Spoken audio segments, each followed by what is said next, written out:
In this video, I'm going to share with you ways that you can make money as an international student studying in Europe. Have you ever been in a situation where you travel abroad, right? And there's always things that you hear from people that are abroad, that if you study in this country or you study in this country, you're going to find a job, you're going to be working as a student, only for you to realize when you get into that country that the situation is not quite as what you have been promised or what you thought it was.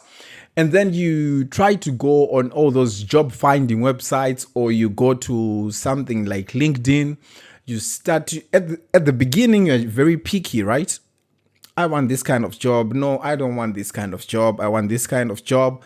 And then you're applying, and all the jobs that you want, the only message that you're receiving is, thank you for applying, thank you for your time. But unfortunately, there was another candidate who was more suitable than you, right? So you apply all the jobs that you want, and then you get to a point where you feel like, okay, this is not working. All the jobs that I want, I'm not really getting anywhere. So you start applying the jobs that you didn't want, but then now that seems like that's the only option that you have.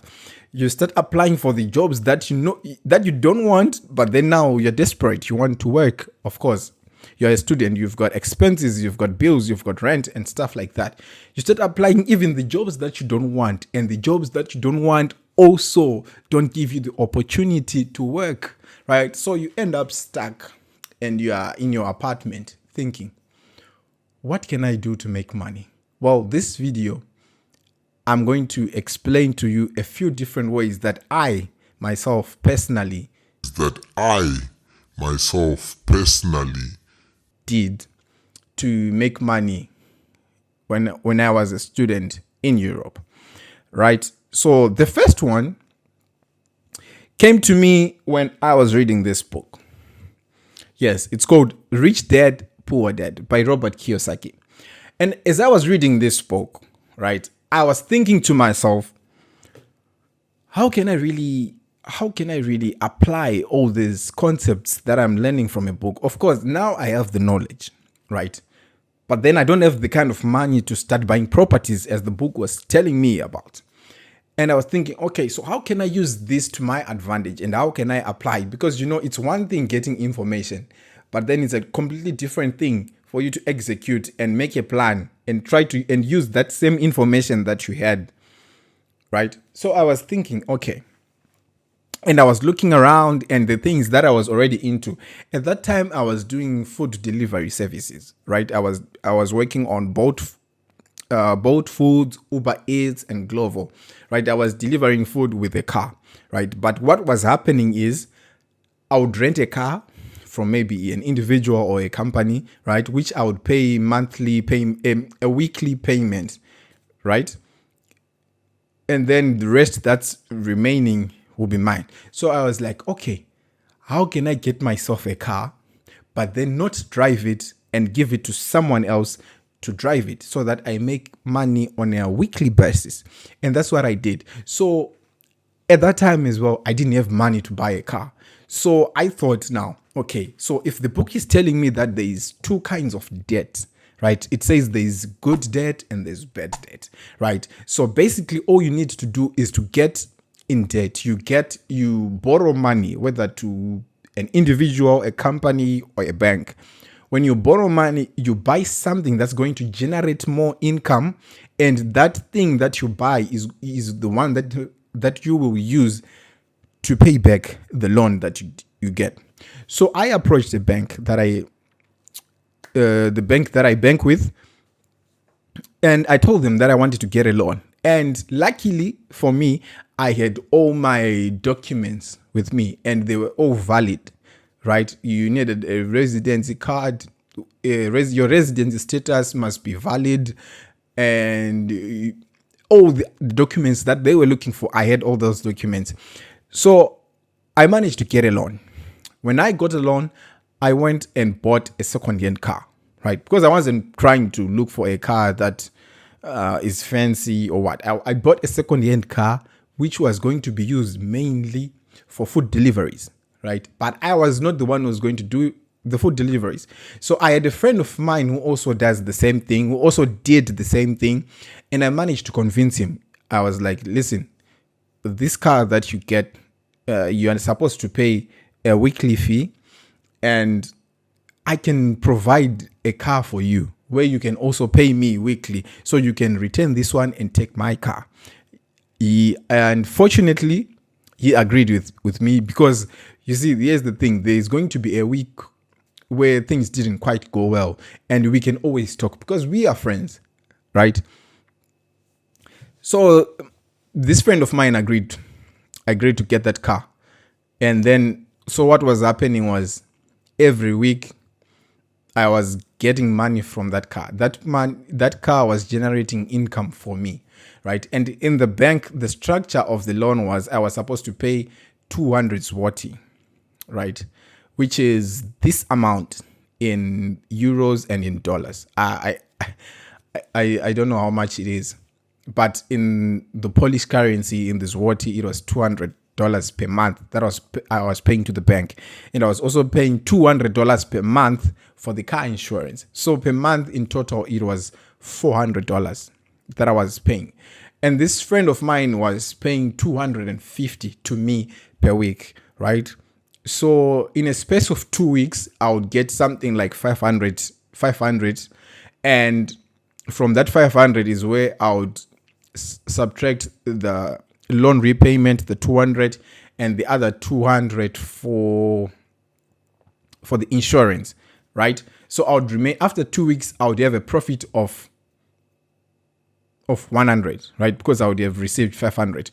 And now, so the first 2 weeks, I would have a profit of 200. And then the last 2 weeks, obviously, all that money is coming to me, because I'm not paying any of these, because I've already paid them, right? So I'll get another 500. So every month I would get a profit of 600, right? If I subtract the expenses, right, I'll get 600. And in that 600 is where I would then decide if I want, what percentage of that money I want to keep aside just for the car maintenance in case something happens.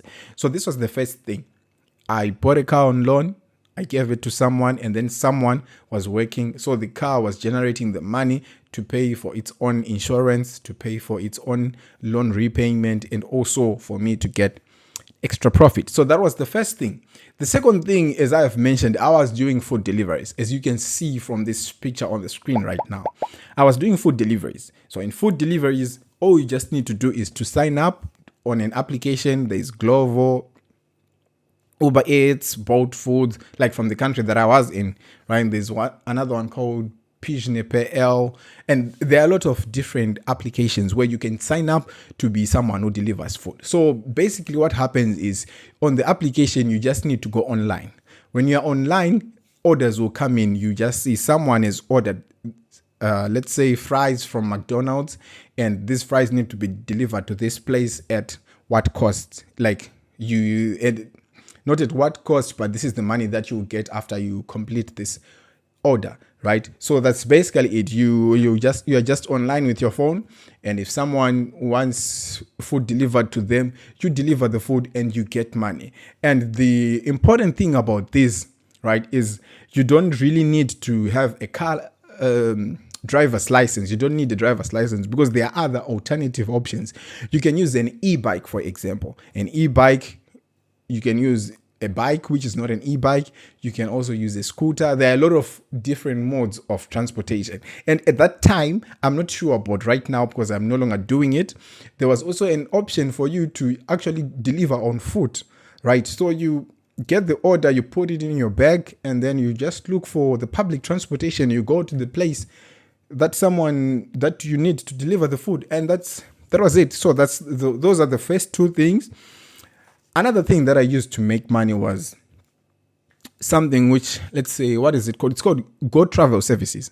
So with the Go Travel Services, it's like, you're already abroad. You're already in a new country. You're an international student. You are in Europe. There are other people, maybe from your own home country, from neighboring countries, or from anywhere, who are looking into studying in the same country that you are in, or maybe actually at the same university that you're studying at. So what you do now is you offer them a service where you help them to apply for to get into the university, to apply for the visa to go to that country, services where you can help them find accommodation even if they're not yet in that country. So there are a lot of services that you can help someone who's trying to move into that country, right? And then you have to make it clear to them that I also charge a fee, right? So for me to help you with this and that, you put it in a nice structured way. And then you tell them, I also charge a fee, so that they know exactly what is going on.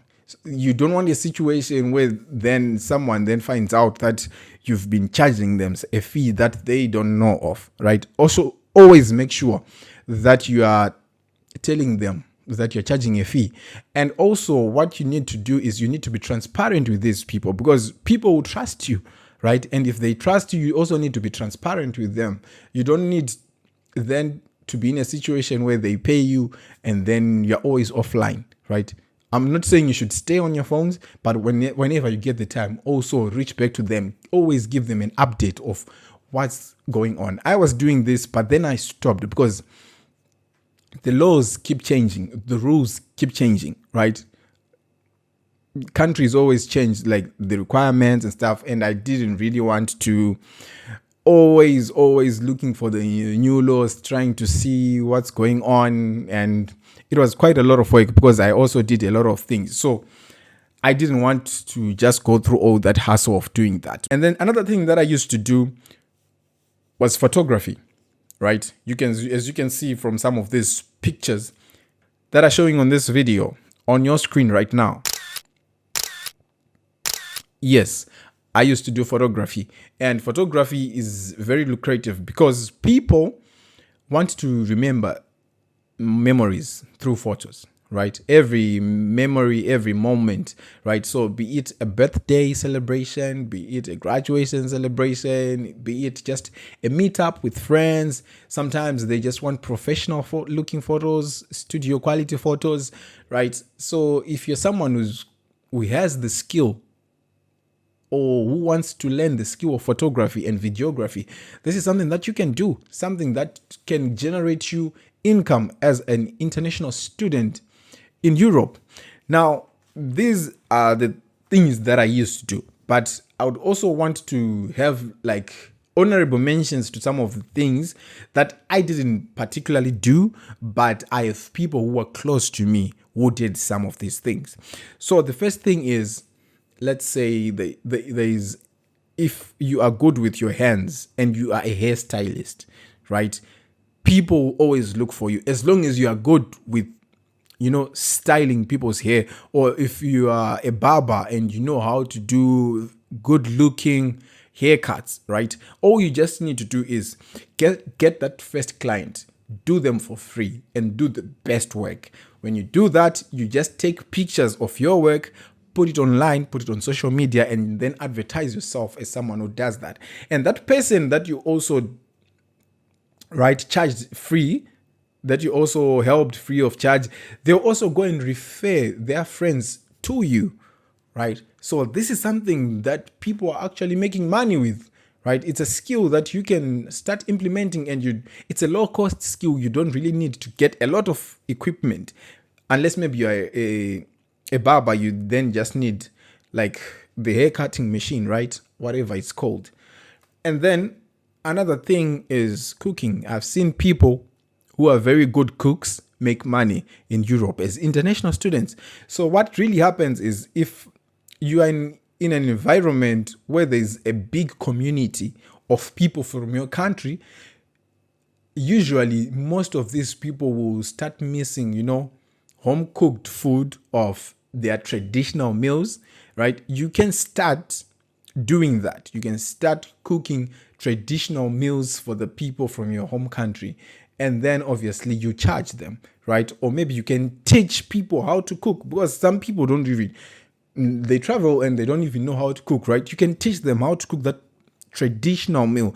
And there are also other international people, not just students, but people in general who may be interested in your cultural foods, you can actually cook and deliver it to them, or you can teach them about it, how to make it, what it means, and stuff like that. So all these are different ways that you can make money as an international student. If you have one thing that you're trying and it's making money and you feel like you want to share it with people, obviously you can also share it with us in the comment section below, so that each and every person who comes across this video and are interested in it, they can also watch the video and also read the comment section, and they'll obviously come across your comment and they will be helped. So these on my part are the ways of making money as an international student that I tried and I can definitely recommend. And as long as you have a plan, as long as you are committed to your goals, anything is possible. There are a lot other different ways that I didn't mention, but I didn't mention them not because they don't make money, but because I haven't tried them yet, right? So this was mainly focused on the things that I tried and things that worked. I also tried more than these, but some of them didn't really make money for me to tell it on this video. Maybe it's because I didn't try enough, or I just tried in the wrong way. I didn't find people who are already doing it, so that to know I know how to go about it. But that's it for this video. If you find it useful and helpful, please don't forget to like, share, comment, and subscribe. Just subscribe.